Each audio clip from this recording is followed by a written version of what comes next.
Então, pessoal, como eu estava falando na parte 1 do vídeo, né, estava falando sobre a internet e eu citava um dos teóricos mais conhecidos da história, que foi Karl Marx, quando ele falava da superação, da saturação do capitalismo e da superação dele por ele próprio.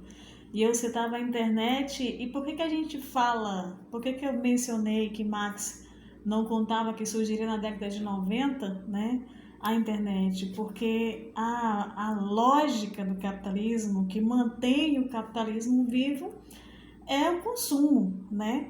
E quanto mais você consome, melhor para fortalecer o sistema. E hoje, da sala da sua casa, você consegue comprar do seu iPhone, do seu computador, qualquer mercadoria da China, dos Estados Unidos, né? Você consegue assistir na sua televisão notícias do mundo todo.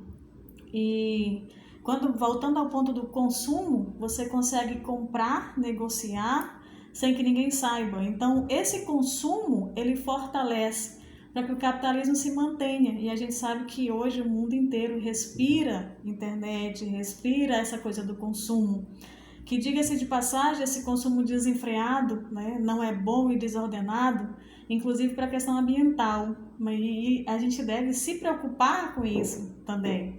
Mas aí eu volto ao ponto, né, que o capitalismo por si só ele vai se superando.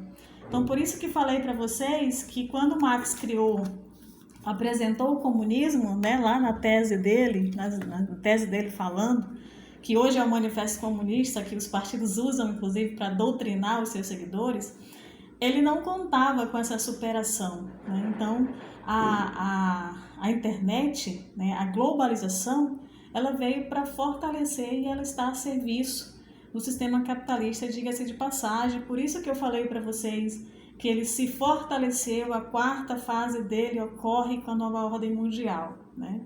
E não dá para não falar de globalização sem falar das transnacionais. Quem são as transnacionais? Houve um tempo, e eu me recordo quando eu fazia ensino médio há muitos anos atrás, que a gente chamava, as nações chamavam de multinacionais.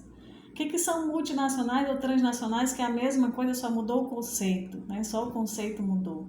As transnacionais são empresas que fortalecem o sistema capitalista. E a globalização ela serve para isso. Por que ela fortalece? Porque as transnacionais são aquelas empresas que as suas sedes elas permanecem nos países ricos, os países de origem, como por exemplo Estados Unidos, né, Canadá, enfim. Mas as suas filiais, as suas fábricas de montagem, elas estão nos países ditos de terceiro mundo, emergente, ou países que não conseguiram crescer economicamente. Por exemplo, Brasil, aqui na América Latina é um fato, né?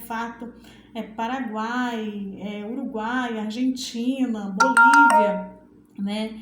Enfim, como que isso acontece? Eles escolhem uma nação que tenha mão de obra barata, né?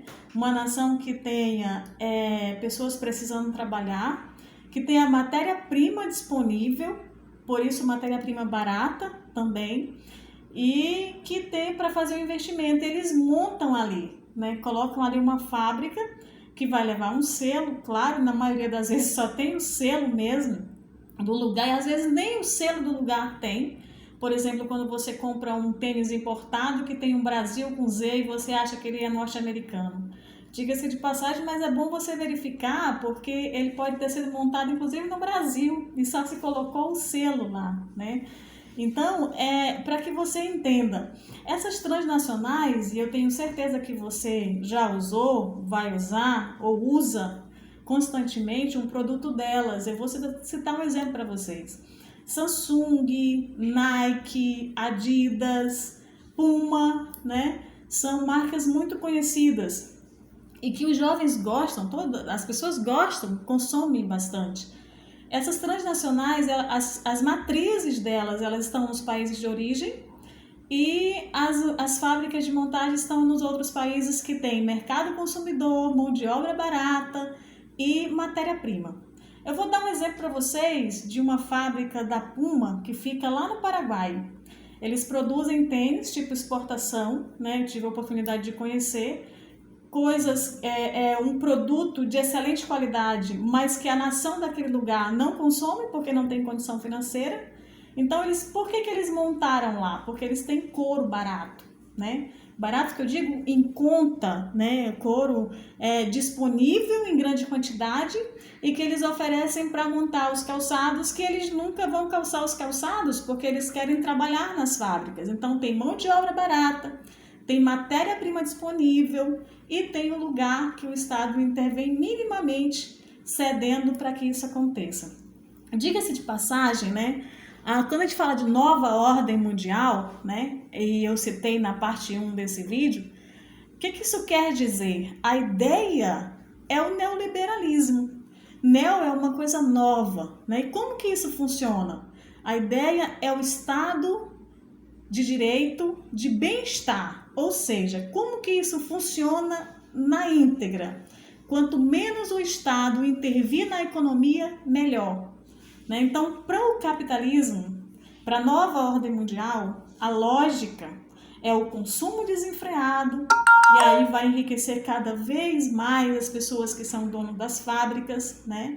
Sem intervenção do Estado, e é por isso que se preocupa, dentro dessa lógica da globalização e dos mercados interligados e comercializando uns com os outros, a ideia é que se superproduza, se venda sem